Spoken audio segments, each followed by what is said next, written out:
You're listening to Kerry Lutz's Financial Survival Network, where you get valuable information you just can't find anywhere else. To thrive in today's trying times, you need the Financial Survival Network, now more than ever. Go to financialsurvivalnetwork.com and get your free newsletter and gift. Financial Survival Network, now more than ever. Welcome. You are listening to the Financial Survival Network, and I'm Kerry Lutz. Today is 2/1/21. Well, we're going to be talking with Mickey Fulp shortly, mercenarygeologist.com, and we're going to be looking at January, last month's numbers. A lot of interesting things, to say the least. We are certainly living in interesting times. If you got any questions or comments, please write us. The email address is kl@kerrylutz.com.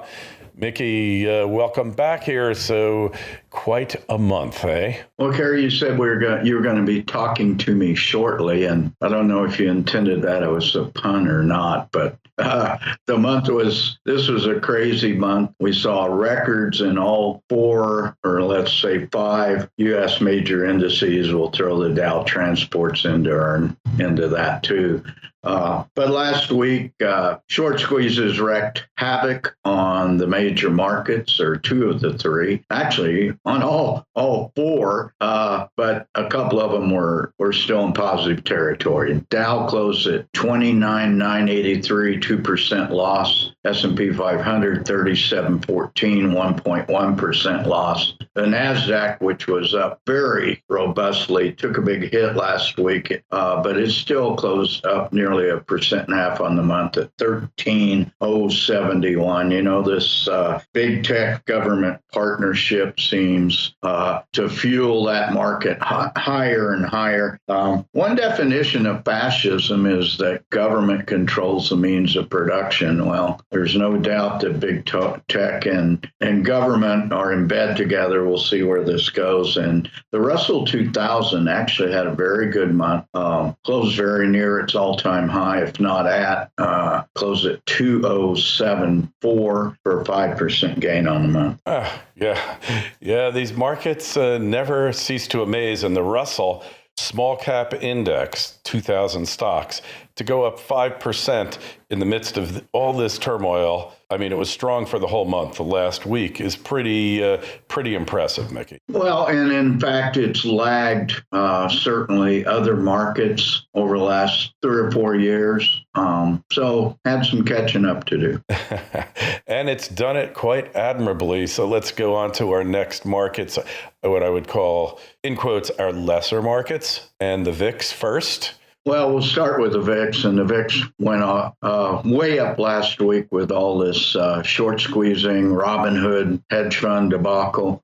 Listeners can delve into that at their will. Closed at 33 for the month. It spent most of the month in the low 20s. That's still historically high, but it's getting into unusual territory. I looked at the numbers, and maybe about 5% of the time since VIX was invented in 1990 has it been in this range in the low 30s. Toronto Stock Exchange did not do very well, basically flat despite very strong commodity prices, closed at 17,377, lost about 60 points on the month. The Venture Exchange is in territory that we have not seen for somewhat of the order of 3.5 years. You believe that? Closed. Isn't that amazing? Well, I don't know if it's amazing or not. It's still historically low at 922, but it was up 5.4% on the month. It was driven, Kerry, solely by stocks other than the gold juniors. Gold juniors are in the toilet, as we predicted during the early summer on into the fall with all that paper created, led by cryptocurrencies, cannabis stocks, psychedelic stocks, clean tech stocks. And if you look at your portfolio of gold stocks, they're probably averaging about 50% of their 52-week highs. Emerging markets are very strong, led by China, although there was some negative news coming out of China toward the end of the month with coronavirus problems and stimulus problems. That said, emerging markets closed up almost 3% at 1330. All right, so let's take a look at our money, the dollar, the euro, and Treasury. Yeah, the dollar bounced off the bottom in the early part of the month when it went less than 89.5. We hadn't seen those numbers, something on the order of 3.5 years, if memory serves.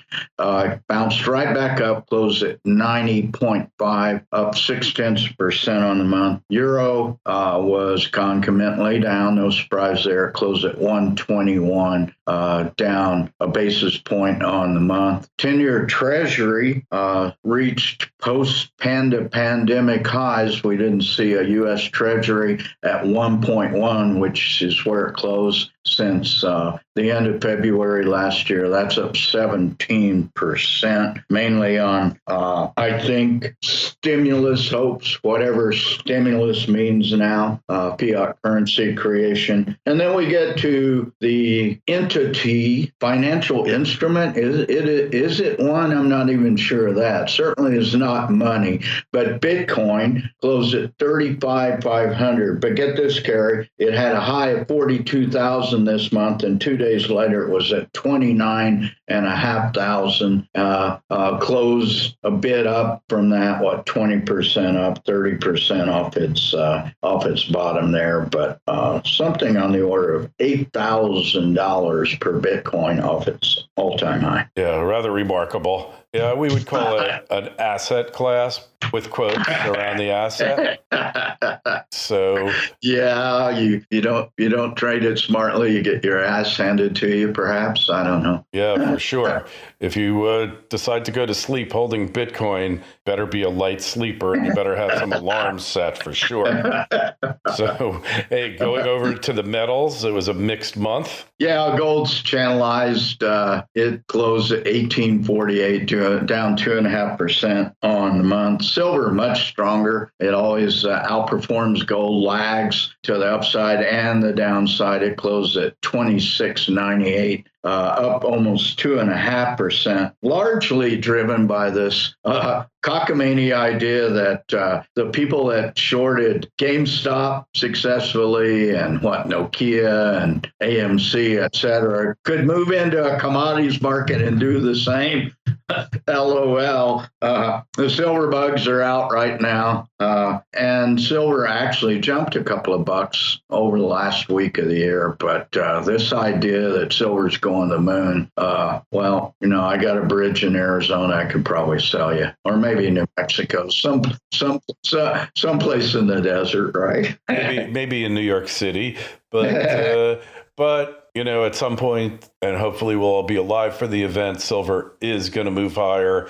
And there was definitely a run on the bullion dealers, and they got hit by the excessive orders over the weekend. While they're fully hedged on Friday, there's no ability to hedge on the weekend, so they just shut their sales counters down, a lot of them.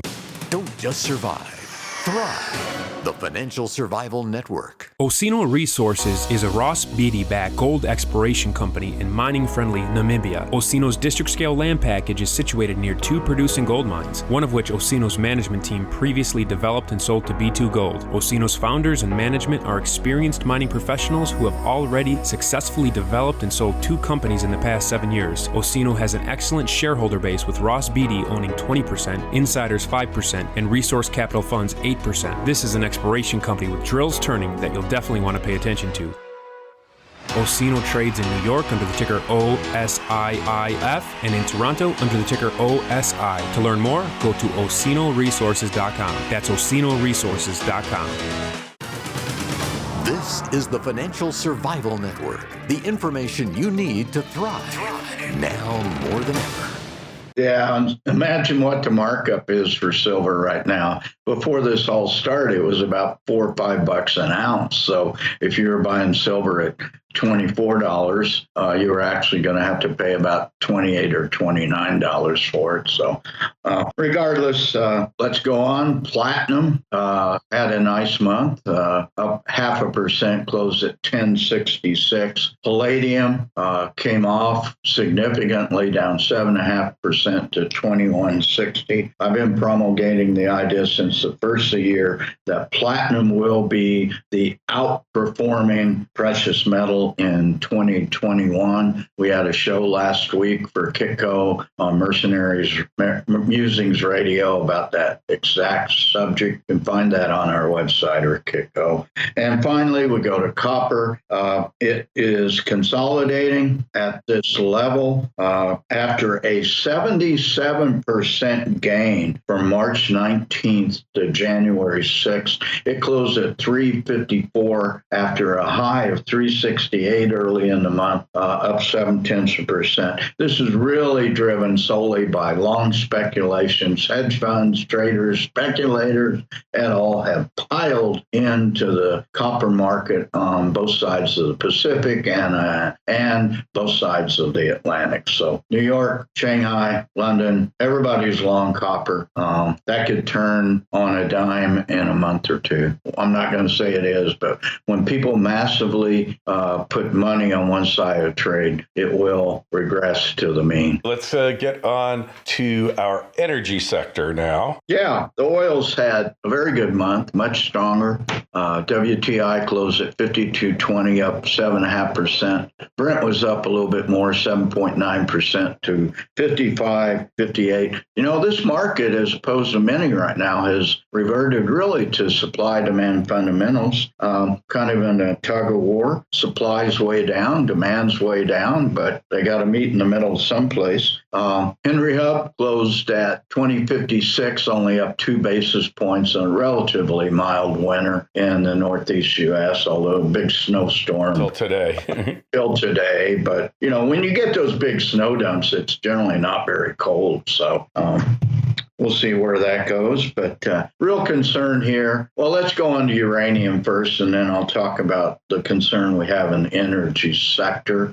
Uranium went below $30 for the first time, and it's been around that $30 level, dipping below on occasion, but closed at 29.45, down 2.7% on the month. So then we get into Biden's executive orders, which have really potentially devastated the U.S. oil and gas industry with Keystone Pipeline, massive job losses.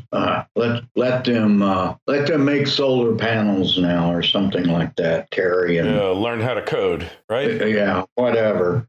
These were very good paying blue-collar jobs. We also have moratoriums on all federal oil and gas permits, moratoriums on federal oil and gas leasing, extremely devastating to, in particular, western U.S. states, and especially New Mexico, which generates something about 40% of its annual revenues off of federal oil and gas leases. Wyoming, a little less than that, but significant. So, this is not good for the oil patch. I am not positive for things that are coming down the pike, presumably some sort of fracking ban on federal lands. These orders, these executive orders, and I think he's up to something like 40 now in his first, 2 weeks in office.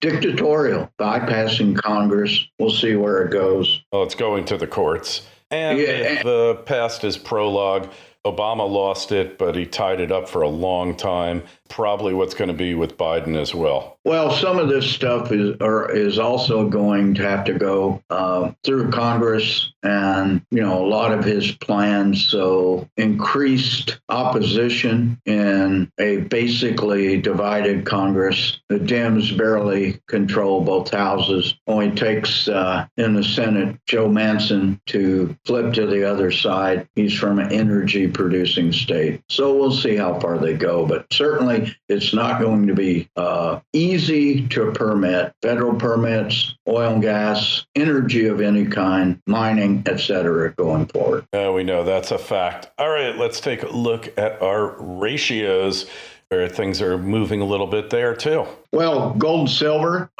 went below 70 for the first time in 3.5 years, more than 3.5 years, since March of 2017, closed at 68.5. Platinum to gold, we told you that platinum's on the rise, and that's reflected in the ratio at 0.58, up from a low during the initial parts of the pandemic at 0.45. Platinum to palladium up significantly. Also, since the end of March at 0.32, it's now up to 0.49. But let's step back and look at the medians for both these. Platinum to gold at 0.58, the mean and median about 1.3 historically for 51 years. The platinum palladium ratio with a mean and median at 3.0, my friend, currently sitting at about a 0.49, so they've got a long ways to go. And finally, we'll mention gold to WTI. 12 of the last 13 monthly closes have qualified as all-time highs, the one exception being way back on our board, the end of February in 2016, and that was just right after the commodities crash. All right. Well, we are living in interesting times. There's no question about that. And you just have to look at these numbers to understand that. The numbers are just reflecting the reality of what's going on around us. So anyway, we urge you to go over to mercenarygeologist.com, sign up for Mickey's musings, and also go to financialsurvivalnetwork.com, sign up for our newsletter. Mickey's Twitter feed is @mercenarygeo. Ours is @Kerry Lutz. And Mickey, have a good month, and we will pick up right after the first next month. Thanks a lot, Kerry. Thanks for listening to Kerry Lutz's Financial Survival Network, your solution to today's trying times. For the latest, go to financialsurvivalnetwork.com. Financial Survival Network, now more than ever.